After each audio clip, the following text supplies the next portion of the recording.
We're back with another episode of Beyond the Locker Room, breaking down Week 10 of the NFL season. You can get my reactions on three key games: Bears, Giants, Cardinals, Seahawks, and Lions, Commanders. We get into that next on Beyond the Locker Room.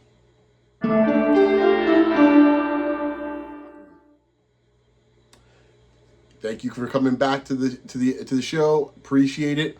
Once again, as always, man, if you can, like, subscribe, comment down below.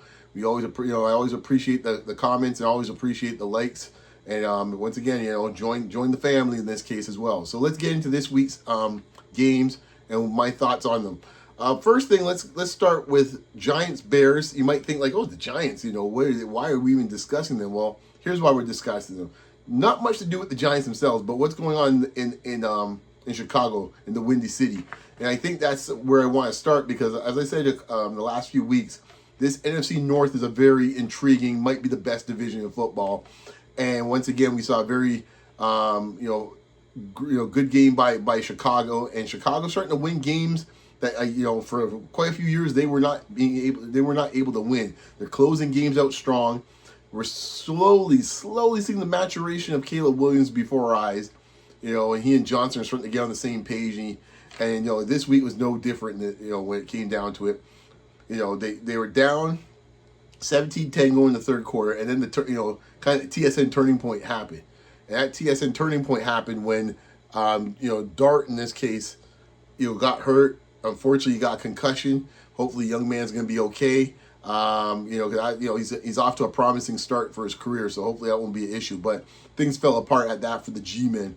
And at that point there, Chicago took over, scored 2 touchdowns. Caleb, closing things out with a minute 47 left or so to close the game with a winning drive to get it done 24-20. Chicago is looking like, they could be one of those playoff spots might be for them. They're closing in on the lead in this case here with the Packers, but we'll see what happens with the Packers later on. But they are looking like a force to be reckoned with in that Midwest. Bears are now 6-3. And the question with the Bears is if the offense in this case can be consistent moving forward. That is the key. I think the defense is coming around. They're making big plays. They really are turning over the ball on folks. But can the offense make plays and keep drives alive?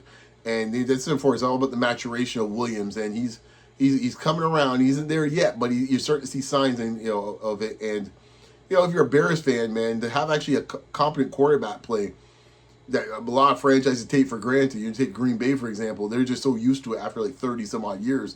They're like, whatever. We used to having competent quarterback play. Just down the street in Chicago, that is not the case. And I think they seeing Caleb kind of grow before their eyes, it's nice to see, man. It's, everyone's really harsh on him in year one, and I was like, it's like I honestly didn't think he played that bad in year one. I thought that the talent around him was so bad. I think the coaching was so bad around him that it didn't help the situation. But it's amazing when you get some competent coaching, another year of seasoning, what it can do.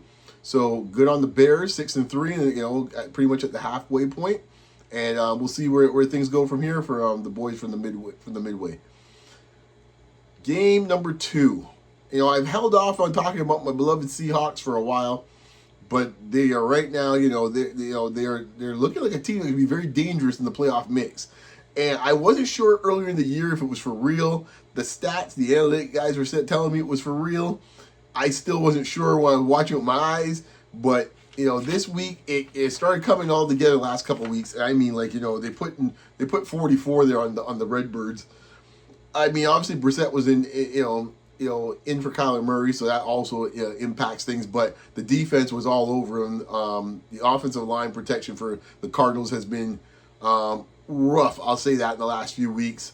And without Kyler's ability to make magic happen, it really shows itself now. But DeMarcus Lawrence was fantastic. He had you created two forced fumbles in this case here that ended up giving the Seahawks 2 touchdowns.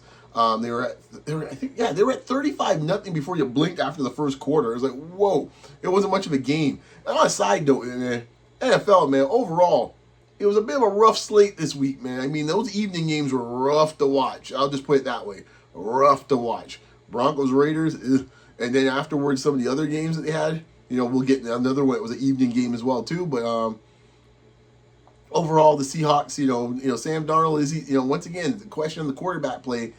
I still not sold as on Darnold, but we'll see. So far, so good. But we saw what happened with Minnesota last year. Folks were talking about an MVP like week 14, week 15, and then he turned into a pumpkin, in the last couple of weeks of the season. So I'm just saying, let's just see how this all plays out. But so far, so good for Seattle. Liking what I'm seeing with the Hawks, and we'll see what happens with them moving forward with a fairly tough division, with the Rams and Frisco being pretty frisky. So, moving ahead to game number 3. This game here, like Detroit, this is an odd game because Washington right now, first thing, Jaden Daniels, this was the concern coming out of college. With the slight build that he has, could he handle a full NFL schedule? Last year, he was very good. I think he only had one little nick in this case here, pretty much played the whole season. Year 2 has been rough. This is the 3rd time he's been out. Marcus Mariota is not the answer, obviously.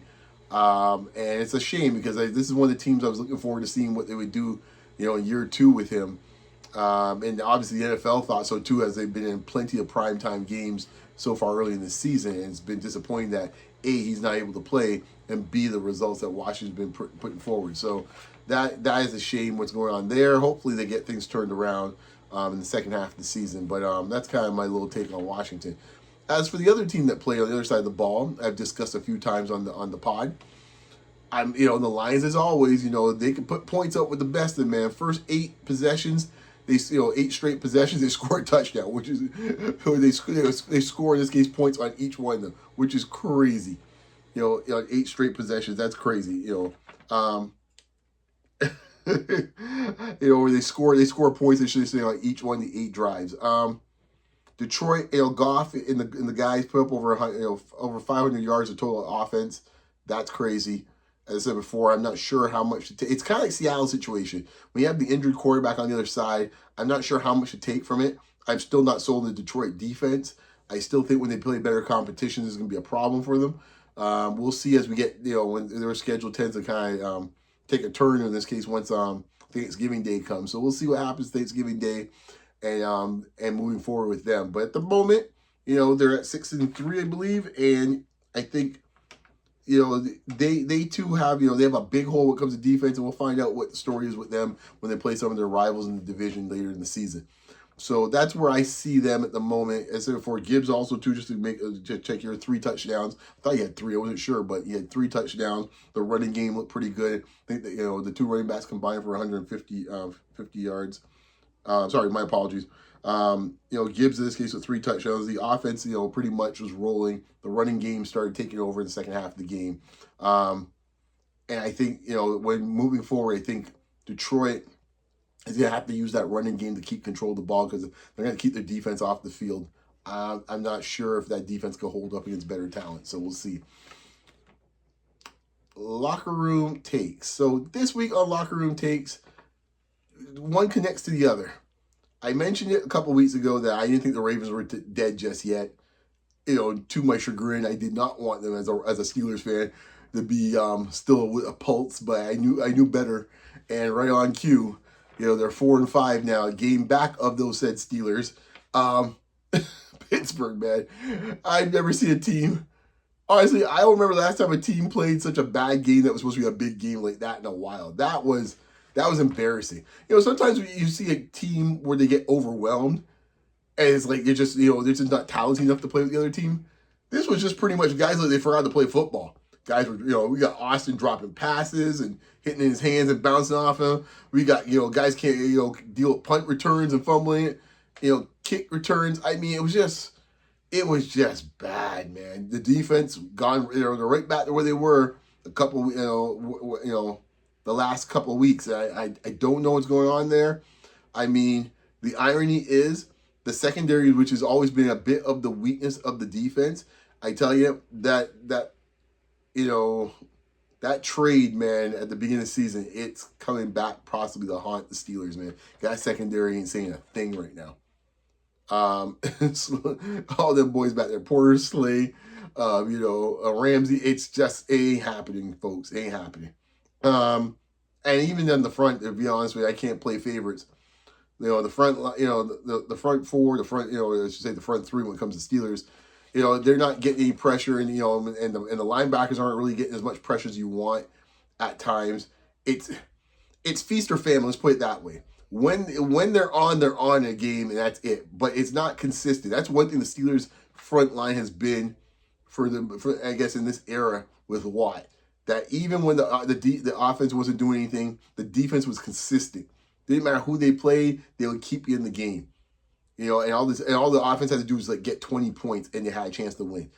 That is not happening this season. The defense is in a world of hurt, and the offense, I don't know. Like, this is the first time I watched the offense this year where they looked like they were running an offense for an old man. So we'll dink and dunk here and dink and dunk here. He did throw a couple of deep passes. One where the Chargers DB made a great play on it, but some other ones where he threw it hot. I don't know about y'all, but I saw a few years back in Green Bay. My man had the happy feet, man. He was like them Penguins, boy. The happy feet were coming, and that's why when you see the ball start sailing on guys. When you see a quarterback throwing balls that start sailing, that's happy feet in my mind and getting nervous in the pocket. And that Chargers front, that front four, the Chargers were coming hard, and he was getting nervous. And he started throwing balls, starting sailing on him. I think that is a very concerning sign as the season goes on. Tomlin's never had a losing season. The way things look right now, that might be in jeopardy. I hate to say as a black and gold fan, but that's what I see there. It's not pretty, man. It's not pretty. Other things, speaking of division rivals, a big game happened early in the slate on Sunday. Jacksonville Texans. Jacksonville Texans. Jags, you can't lose a game like that, man. Not the way you lost it there. You gotta be able to protect the ball, man. Your quarterback's gotta be able to protect the ball. That was a good loss. At all. No loss is great, but that one hurts. And Houston with a huge win keeps them in the mix in the division. A humongous win for them. Stroud looked pretty good too. He's been kind of hit and miss all year as well too. I think both quarterbacks have been kind of like that for their respective teams. So that's another really funky division. So we'll see where things go. Because I said before, I'm still not sold on the Colts after they kind of got kind of roughed up by the Steelers. I'm still not sure about them as well too. So I think that division is very much open for anyone to take. Those are my thoughts for this week on the NFL Week 10. It's always interesting in the NFL. So look out for me next week, what I have to say next week when it comes to the league. Once again, you can always find me on the social media on that place called X, Blue Sky, and of course Facebook. And you can find me right here on YouTube. Like, comment, subscribe. We appreciate it. And thank you once again for listening. You can check me out again anytime, talking hoops, football, basketball, baseball, you name it. You check me out here on Beyond the Locker Room. Peace.